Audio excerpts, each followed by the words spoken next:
tenon saw contains three main parts: the brass strip, the blade, and also the handle.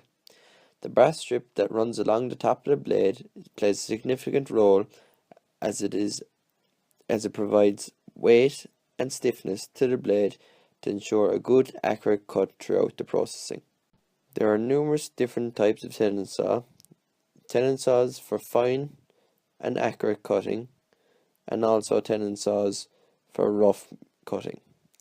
As you can see the difference between the two tenon saws' teeth, this tenon saw is showing larger teeth with larger gullets and less teeth per inch, and this tenon saw with smaller teeth and more teeth per inch with smaller gullets.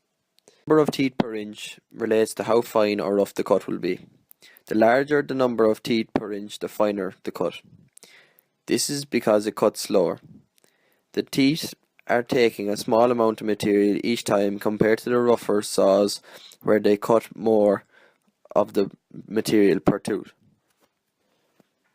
The finer saws are slower at cutting due to the small gullets which remove the sawdust and the material from the kerf of the saw. This allows for a finer cut as less material is being removed at a time.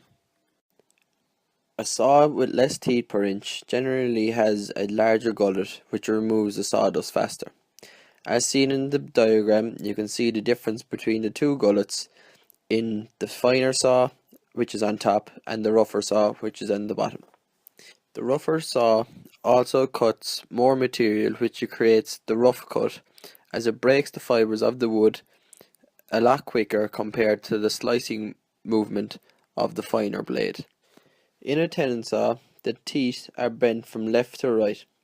This makes the saw cut wider than the actual blade. This prevents the saw from jamming. It also allows the waste material to be removed. The saw contains three main measurements: the blade width, which is the thickness of the blade; the set is the degree in which the teeth are bent out sideways away from the blade, usually in both directions; the kerf is the width of the saw cut in which the saw creates in the piece of material, as shown in the diagram. This prevents the saw from getting jammed in the piece of material. This also removes waste material from the saw cut, allowing the saw to run nice and smoothly through the cut.